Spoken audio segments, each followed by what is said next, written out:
क्या आपने कभी सोचा है कि दुनिया के 90% लोग इतनी कड़ी मेहनत करने के बाद भी फाइनेंशियल स्ट्रगल क्यों करते हैं, जबकि कुछ लोग बिना ज़्यादा हाथ पाँव मारे ही अमीर होते चले जाते हैं। ईयर 1956 की बात है। एक 9 साल का बच्चा अपने डैडी से पूछता है, डैडी अमीर कैसे बना जाए। इस स्टोरी में मेन 4 कैरेक्टर्स हैं। पहले रॉबर्ट टी कियोसाकी, दूसरा उनका दोस्त माइकल, तीसरा रिच डैड, चौथा पुअर डैड। उसके डैडी एक पढ़े लिखे सरकारी ऑफिसर थे, पर उसके पास इसका कोई सॉलिड जवाब नहीं था। उन्होंने बस इतना कहा, बेटा अपने दिमाग का इस्तेमाल करो और पैसे बनाना सीखो।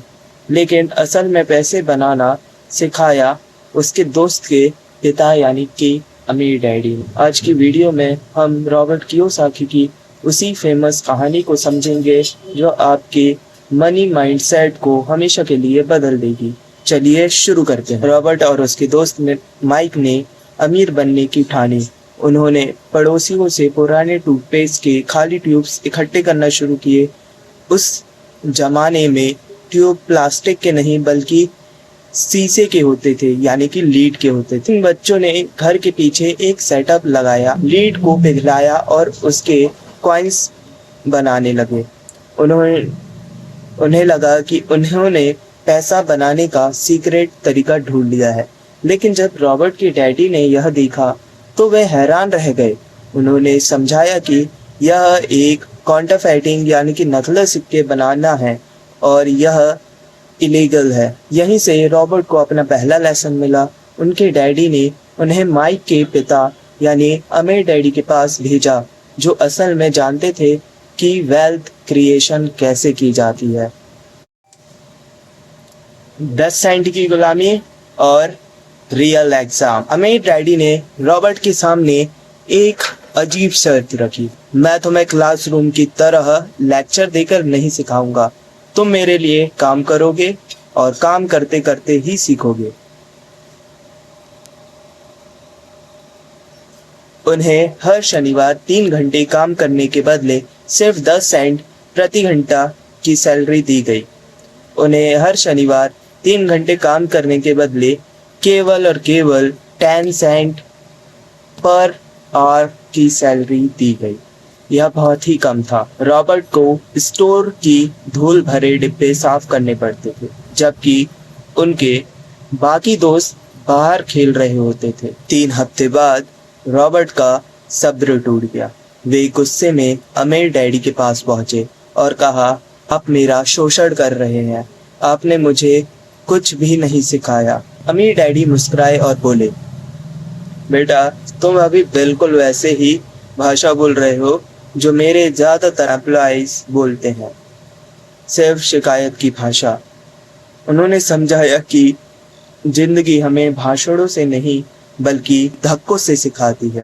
अब आता है वीडियो का सबसे इम्पोर्टेंट पॉइंट। अमीर डैडी ने रॉबर्ट को 2 ऐसी फीलिंग्स के बारे में बताया जो इंसान को कंट्रोल करती हैं, fear and greed. Fear, bill ना भर पाने का डर, नौकरी टूट जाने का डर। ग्रीड, पैसा आने पर नई कार, बड़ा घर और लग्जरियस लाइफ जीने की डिजायर। इसी पैटर्न को अमीर डैडी ने नाम दिया रैट रेस, चूहा दौड़। लोग सुबह उठते हैं, काम पर जाते हैं, बिल भरते हैं और फिर अगले दिन वही रूटीन, चाहे उनकी इनकम कितनी भी बढ़ जाए।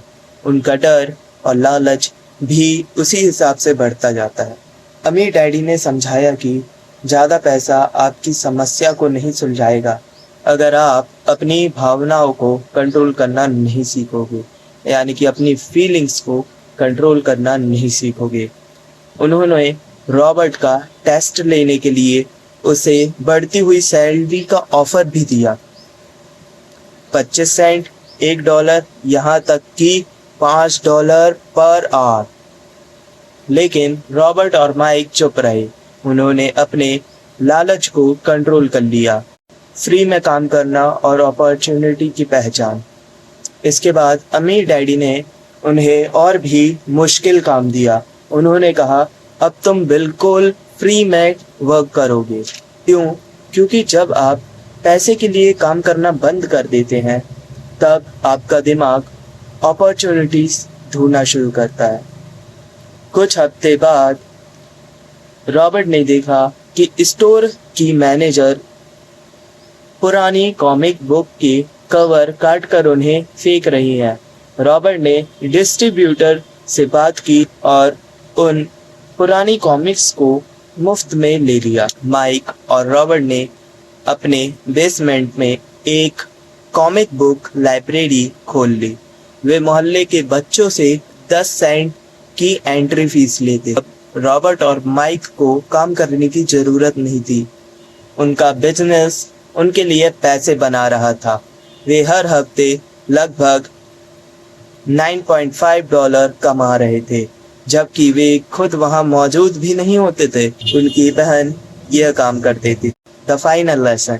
तो दोस्तों, इस कहानी से हमें क्या सीख मिलती है? पहला, अमीर लोग पैसे के लिए काम नहीं करते, पैसा उनके लिए काम करता है। दूसरा, फाइनेंशियल एजुकेशन बहुत जरूरी है। स्कूल हमें प्रोफेशनल बनना सिखाते हैं, लेकिन पैसे मैनेज करना नहीं सिखाते। तीसरा, डर और लालच से ऊपर उठे।